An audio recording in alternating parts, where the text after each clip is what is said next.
రూపంలో వచ్చేసాడండి. మళ్ళీ ప్రణయ్ కూడా సేమ్ ప్రణయ్ ఫేసే ఉందండి మొత్తం. బాబు కూడా అవే చిన్నప్పుడు నేను చూశాను కాబట్టి మొత్తం అవే అవపడుతున్నాయండి. పోలికలు మొత్తం అవే అవపడుతున్నాయి. హ్యాపీగా ఉంది కొద్దిగా, కానీ ఇంకా వాడుంటే ఇంకా హ్యాపీగా ఫీల్ అయ్యేవాడండి బాబు పుట్టినందుకు. కానీ రాక్షసులు అసలు బతకనివ్వలేదండి. ఇంకా వాళ్ళ మదర్ ఇంకా చేస్తుందండి. ఇంకా మీడియేటర్స్ని ఇంటికి పంపించి ఇంకా ఇక్కడ కూడా ఎంక్వైరీ చేస్తున్నారండి.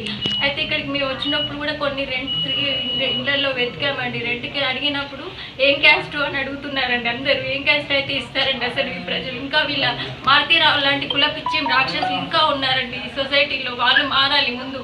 వాళ్ళు మారితేనే ఈ క్యాస్ట్ అనేది పోతుందండి. నా కొడుకులాగా ఎవరు బలి కావద్దు.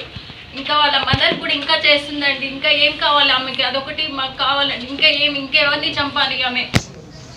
అందుకనే మేము అక్కడ ఉండకుండా ఇంకా ఈ సిటీలోనే చేయించుకున్నామండి. బాబు మదర్ బాగున్నారండి. అమృత బాగుంది, బాబు కూడా బాగున్నాడు. కానీ నా కొడుకు లాంటి పరిస్థితి ఇంకెవరికి రావద్దండి. మేము రోజు అసలు బాబు లేకుండా ఇప్పుడు పుట్టిన నేను దృష్టిలో పెట్టుకొని క్యాస్టిజం పోవాలనేటువంటి ఉద్దేశంతో భారత రాజ్యాంగ నిర్మాత బాబాసాహెబ్ అంబేద్కర్ చెప్పినటువంటి సమాజం అంటే ఈ ఆర్థిక అసమానతలు పోవాలని రిజర్వేషన్ పెట్టారు.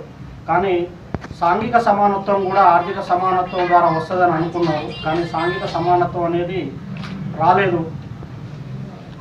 ఎంత ఆర్థికంగా ఉన్నా కానీ సాంఘిక సమానత్వం లేదు. కాబట్టి ఆ రెండు వచ్చేంత వరకు నేను పోరాటం చేస్తానని, ఆ పోరాటంలో నన్ను ఏమన్నా చేసినా కానీ ఎవరు ఏమీ బాధపడకండి. ఎందుకంటే ఇప్పటికే చాలా థ్రెట్ ఉంది. మిర్యాల కూడా సెర్చ్ చేస్తున్నాను. నిన్న కూడా హాస్పిటల్ దగ్గరికి కూడా చాలామంది ఇచ్చేశారు. నేను హాస్పిటల్లో కూడా గోప్యంగా ఉంచాను. ఇంకా 2-3 రోజులు మేము కూడా వెళ్ళిపోతాము. కాబట్టి మీడియా కూడా ఒకటే విషయం చెప్పి ఎందుకు ఇవ్వలేదు వెంటనే అంటే, ఆ రోజు 4:30కు డెలివరీ కావడం జరిగింది. బాబు కండిషన్ ఎట్లా ఉందనేది కూడా ఏమైనా ఇష్యూస్ ఉన్నాయని వాళ్ళు ఏదో దాంట్లో పెట్టేస్తారట. అందులో వెళ్ళి టెస్టులు చేస్తున్నారు. ఈ అమ్మాయి ఉన్నది. తర్వాత భయం వల్లనే మేము మీడియాకు ఇమ్మీడియట్గా చెప్పలేదు, ఫోటో కూడా రిలీజ్ చేయలేదు. వేరే విధంగా అనుకోవద్దు మీడియా మిత్రులు. నేను ముందే చెప్పాను కదా, మీ వల్లనే ఇదంతా మాకు మేలు జరుగుతుంది.